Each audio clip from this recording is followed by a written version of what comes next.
segunda parte da aula pública Opera Mundi sobre o conflito entre Israel e Palestina, Breno Altman, diretor editorial do site Opera Mundi, responde a pergunta da jornalista Gila Flint, de Tel Aviv. Olá, Breno. Na situação atual em que há 600 mil colonos israelenses instalados nos territórios ocupados, a solução de dois estados se torna inviável. Por outro lado, a solução de um estado só, um estado junto e igualitário, também parece bastante remota na situação política atual. Nessas circunstâncias, como você vê o futuro desses dois pontos? Eu concordo com a avaliação da jornalista Gila Flint, que acabou de fazer a pergunta. A situação hoje é muito difícil na região. A estratégia de Israel de estimular os assentamentos judaicos nos territórios que deveriam ser dos palestinos foi tornando, paulatinamente, cada vez mais inviável a solução proposta pelas Nações Unidas e pela comunidade internacional de existirem dois estados com os mesmos direitos na região.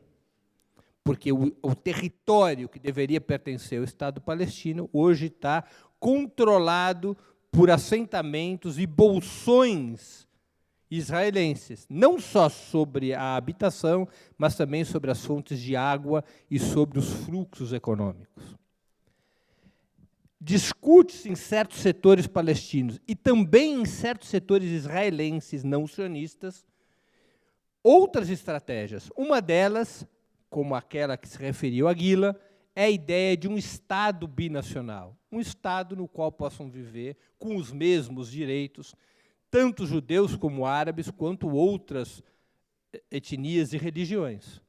Um Estado que já não estaria mais determinado pela sua natureza religiosa, como é Israel. Israel é um Estado teocrático, é um Estado judaico, no qual os judeus possuem direitos superiores aos demais povos. O Estado binacional seria um Estado laico, no qual essa natureza religiosa deixaria de existir.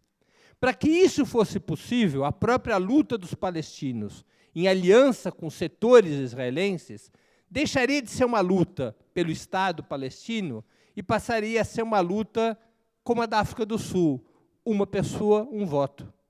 Que todos os habitantes da região pudessem ter igual direito eleitoral.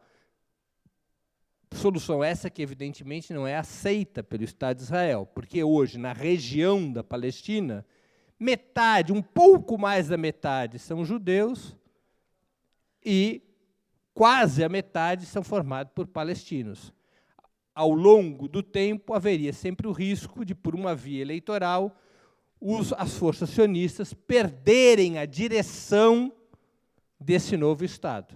Israel seria o desmantelamento da ideia sionista de um Estado judaico. Agora, aos meus olhos, ainda que muito difícil, a solução do Estado binacional, a cada passo, a cada momento, em função da estratégia colonial de Israel, passa a ser a hipótese mais razoável no horizonte estratégico. A ideia de um Estado que possam viver juntos, em harmonia, com direitos iguais, os distintos povos da região.